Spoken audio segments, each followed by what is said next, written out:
I'm Robbie Cumming, and this is my narrowboat. I've been living the Canal dream for years. This time, I'm heading out on a journey across the north of England. One that will take me over the Pennine Hills. Starting in Wigan, I'll be travelling through historic mill towns like Blackburn, passing through Leeds, along the River Ouse to York, and on to Ripon at the outer reaches of our canal network. There'll be plenty to see. Industrial heritage, cracking landscapes,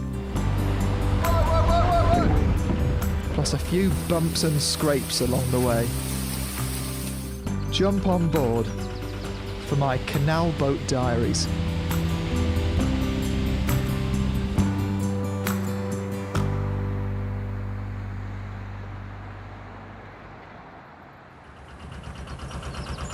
It's the start of a nice fresh morning, and it is quite cloudy, but I can see the blue skies poking through. I think it's going to be a good day, and I'm really excited because I'm soon to explore a place that I've always wanted to. World Heritage Site. It's going to be really special.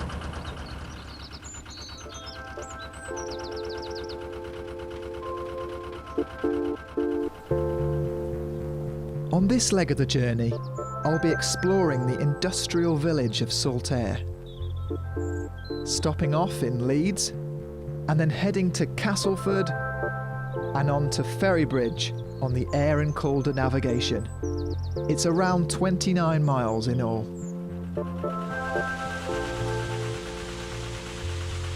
You've really got to watch out on these blocks, just in general, making sure that the boat's in the right position and that nothing awful is going to happen. I'm almost there. I've brought quite a lot of water with me. In fact, it's overflowing. The way that water's cascading over the bottom lock here reminds me of the time I was in Chester. I was going up through a staircase lock. It was a little bit hairy because that water was right by the front of my boat.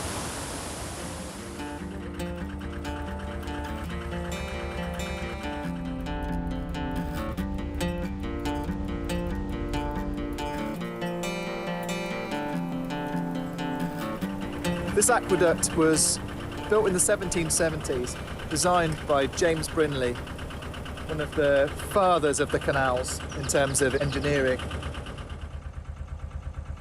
It's also known as the Seven Arches and carries the canal over the River Aire, which is a river we'll see later on in the journey. In actual fact, we'll be able to go onto it when it becomes navigable.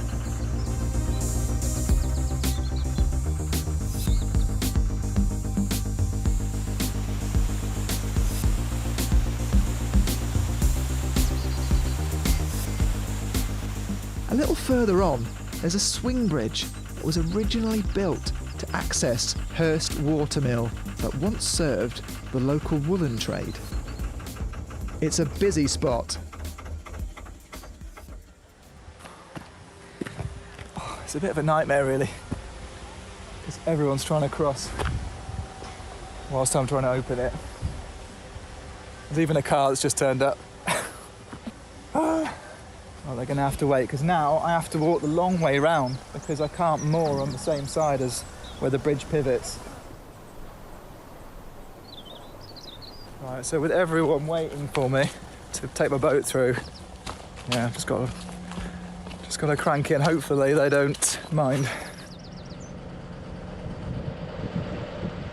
With dozens of swing bridges along this canal to open and close, there's a certain rhythm to this journey. Whether living, working, or just travelling along the waterways, the pace of life is a lot slower, and you've got to adapt to that. If you like being a certain place at a certain time, I don't think you're going to enjoy it, because this is all about going with the flow.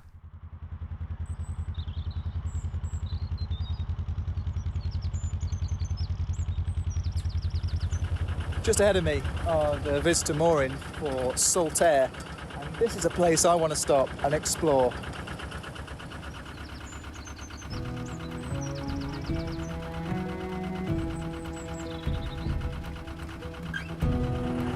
Wow, what an incredible place to be able to moor.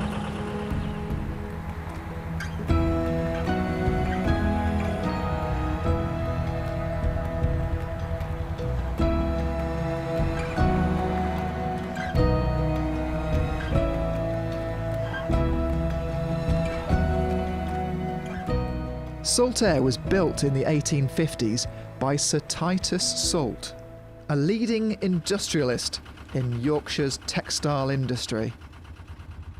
Shocked by pollution and overcrowded living conditions in the centre of Bradford, he made the bold decision to relocate his business and workers here. Saltaire is now a UNESCO World Heritage Site.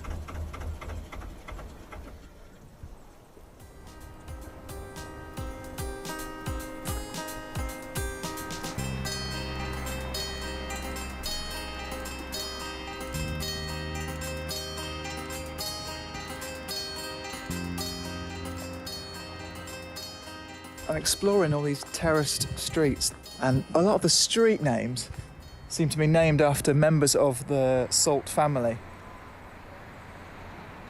Influenced by his Christian faith, Titus Salt built good quality housing, a school, and other amenities for his workers and families.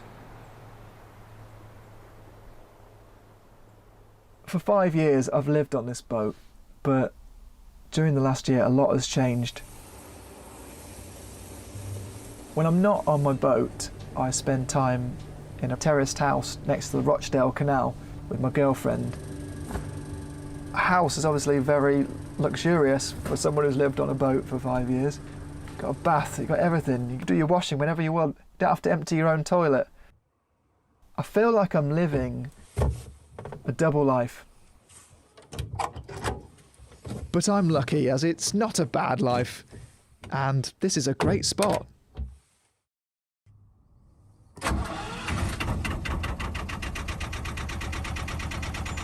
Historically, while many canal workers lived on board their boats, others earned enough to live in a house.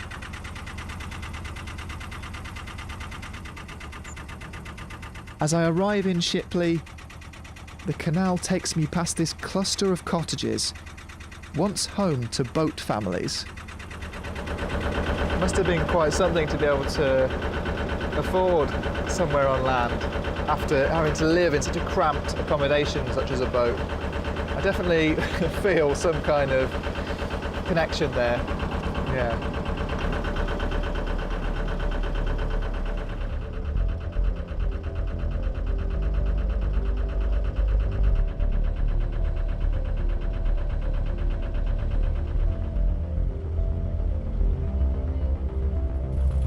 What I've got going on here is I've just stopped for what's known as a Leeds and Liverpool short boat, and this is what the canal was initially designed for.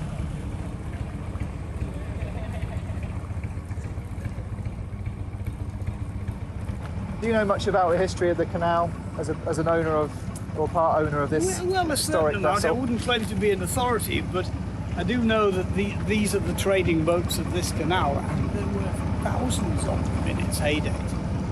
Although it's big and it frightens people, it's easy to boat because the canal was built for boats this size. Frightens people, does it?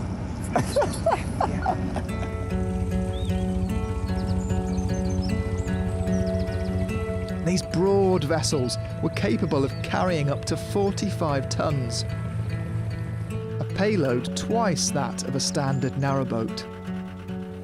But they were around 10 feet shorter, so hence the name Leeds and Liverpool short boats.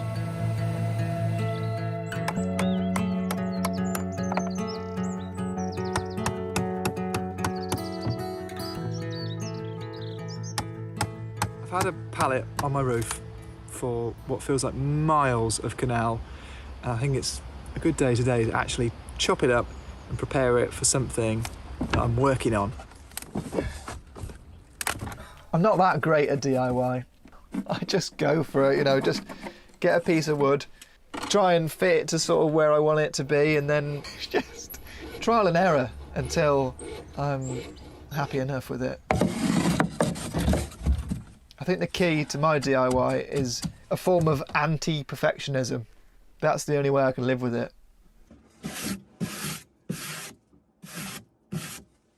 It's not brand new, but neither is the boat, so it matches.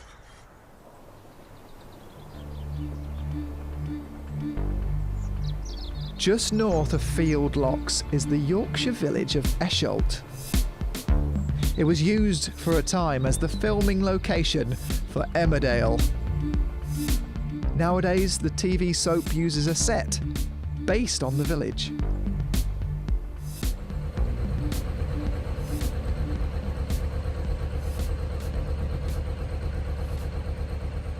Some people might see locks as a chore, something to just get through, whereas I view them as a challenge to relish, and also it's a great place to meet other boaters.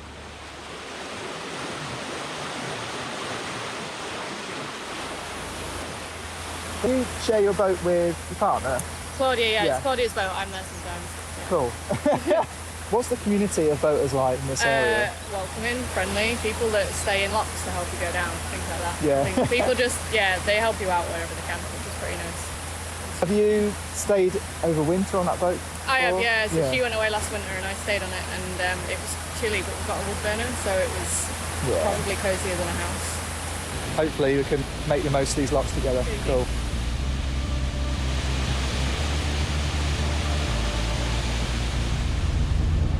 At 127 miles long, the Leeds and Liverpool Canal main line passes through 91 locks and is the longest canal in the north of England.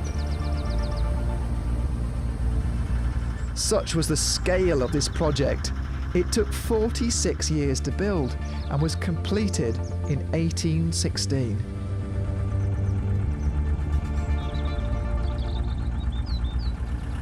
Right, here I am at tonight's mooring, right by a facilities point, dead handy.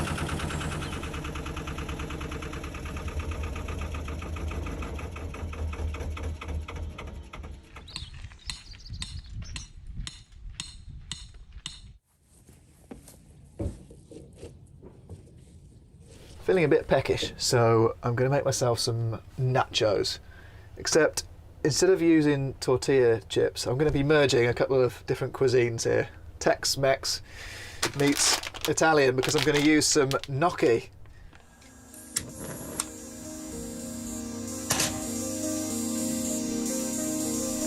Having such a small kitchen does mean that I have limited resources. You just make do with whatever you've got, don't you, if you've got a small space to cook in.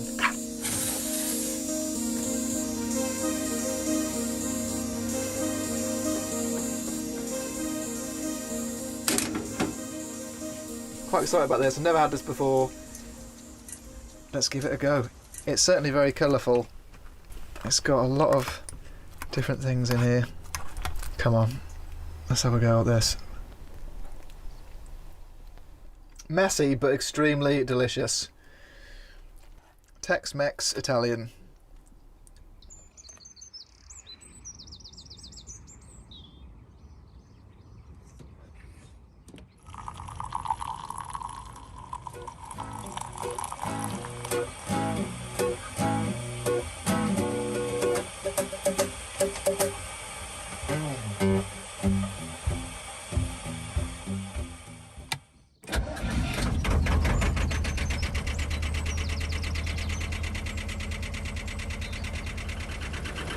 It's going to be a hot one today, so I'm really glad to see there's a couple of Canal and River Trust lock keepers ahead of me.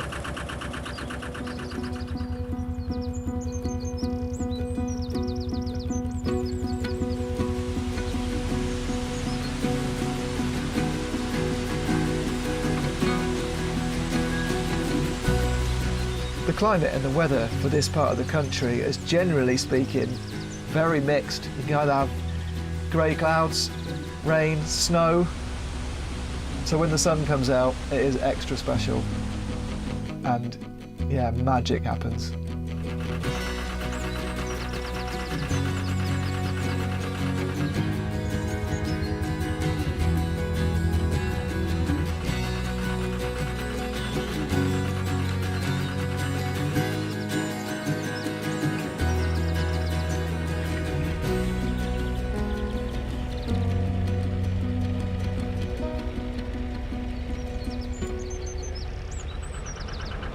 Next to that swing bridge I've just passed through was a site of a crane works, Smith of Rodley, and they were famous for building cranes for dockyards and shipyards all over the world.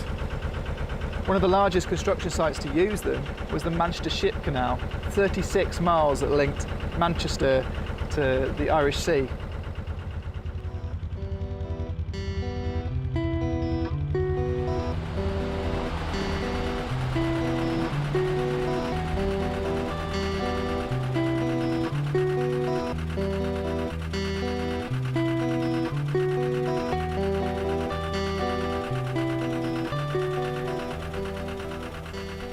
My boat is 40 years old this year.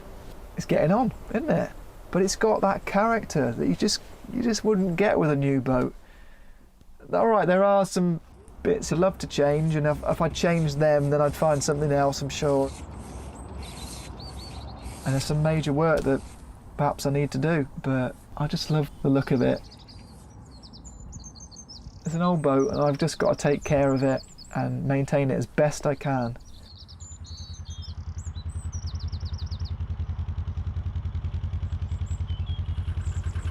Just about to pass a boat that is famous in the boaters community because it's a boat that's been pulled by hand along the Leeds and Liverpool Canal.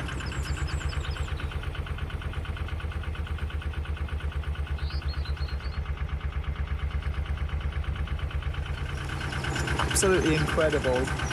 I love the detail and the DIY-ness of it all. To say that guy's pulling it along the canal himself. Quite a feat.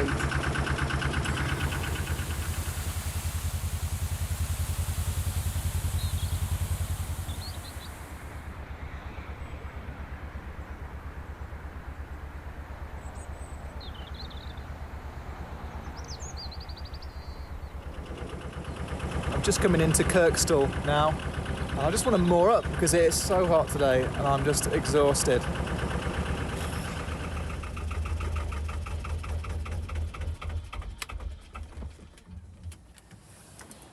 Another reason why I've stopped at this mooring is it's really close to a supermarket.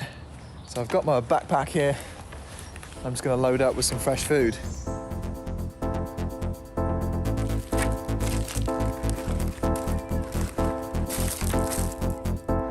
I'm really looking forward to getting to Leeds because my girlfriend's coming up to meet me and I'm busy travelling around, so it's really difficult to, be in the same place sometimes.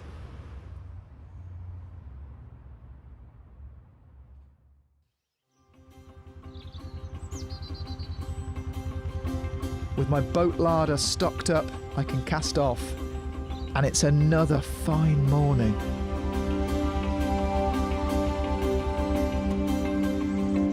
As I head into the city centre, I'm about halfway into this leg of the journey. Soon, I'm going to leave the Leeds and Liverpool Canal and take on the Aire and Calder navigation. I'll travel to Castleford and on to my destination of Ferrybridge in West Yorkshire. There's a lot going on in Leeds at the moment, a lot of construction. I'm just coming into Granary Wharf. It's dominated by the building behind me. Candle House. 23 floors, 160 apartments. So that's it for the Leeds and Liverpool Canal. Completed this stretch of it. And feels quite an achievement. There's so many swing bridges and locks, staircase locks in particular at this end. But yeah, made it. Now we get to take on the Aire and Calder navigation.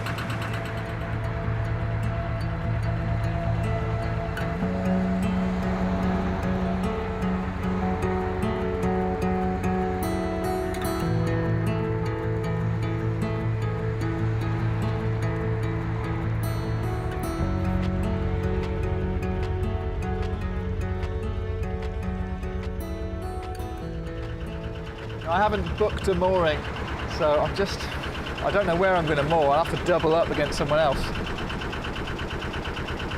Yeah, I think that's exactly what I'm going to have to do. Hopefully they won't mind.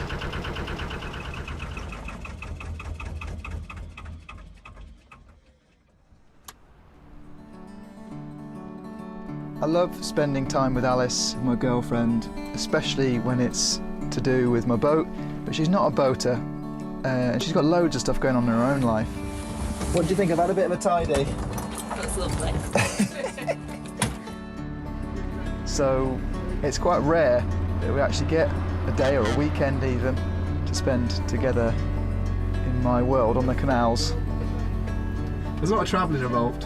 Yeah, an awful lot of travelling involved. Like I take the train a lot, don't I? Yeah, you have to try and find your boat.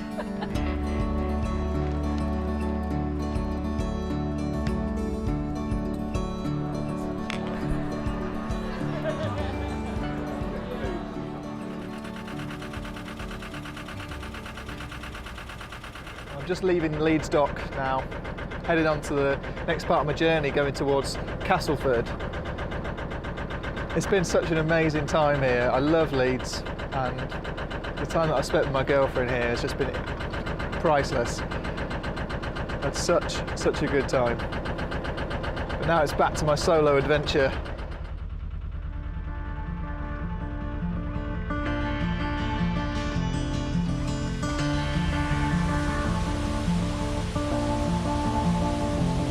These locks are on a different scale. In my boat, it just seems so tiny. You could fit at least 6 other boats my size in here.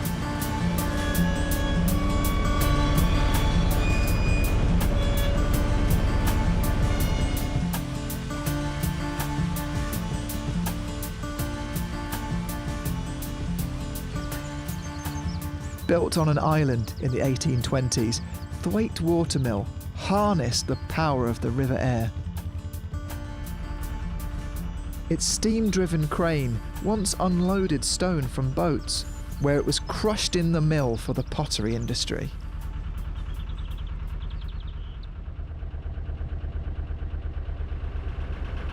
The Aire and Calder, not really a tourist destination like the Oxford Canal or the Kennet and Avon. There's not a lot of hire boats around these parts, but that just makes it more special for me.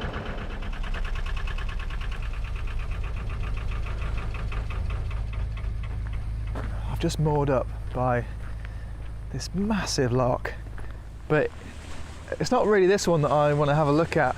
It's the old one. There's actually a disused one.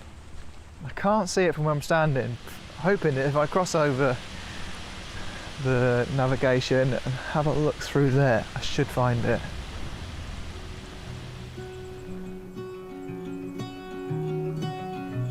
In 1988, the banks of the River Aire gave way, flooding a nearby mine.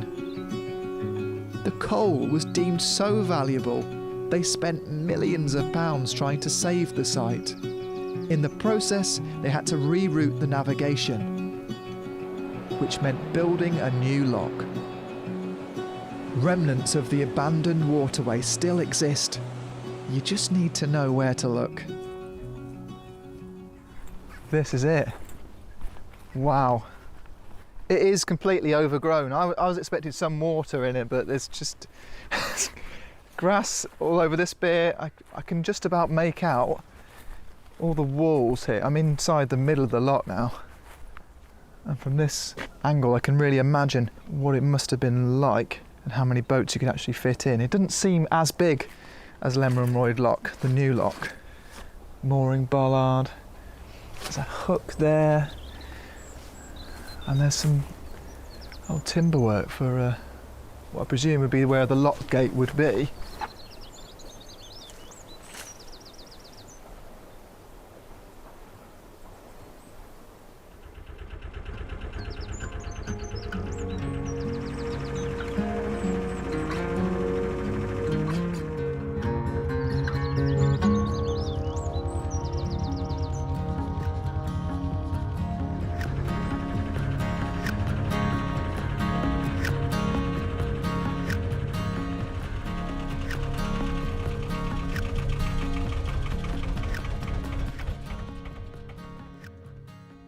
cruising along the canals on my own and just spending time on the boat, it does leave me with a lot of room to think, because I can probably be accused of being an overthinker.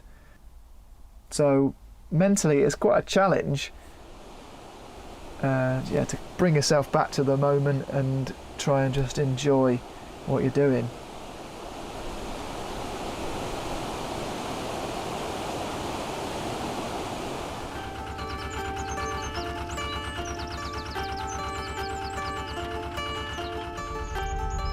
The Aaron Calder is a working waterway. Farndale H is a huge barge capable of carrying 500 tonnes of grit sand for the construction industry. A busy boat like this takes priority. So this morning, I need to wait my turn getting into this lock.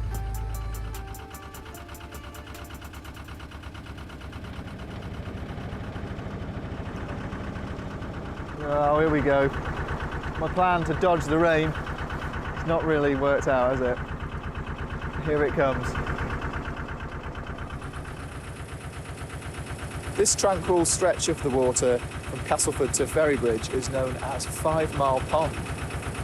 That's because there's a series of waterlogged wetlands that runs just alongside it. They were caused by mining subsidence, and coal was very much in demand at nearby Ferrybridge.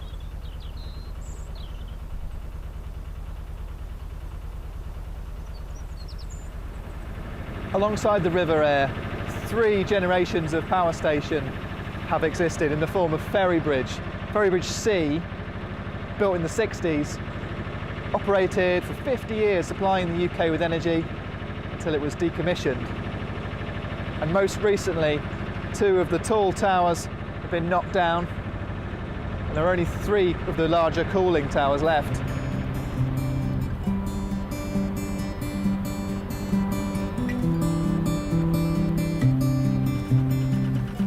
Right, here I am at Ferrybridge Floodlock.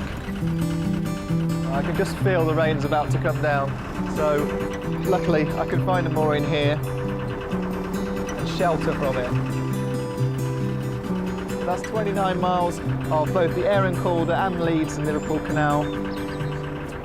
Exploring Saltaire, Leeds with my girlfriend, it's just been one of the best journeys so far. I'll just stick it here, get ready for the next leg of my journey.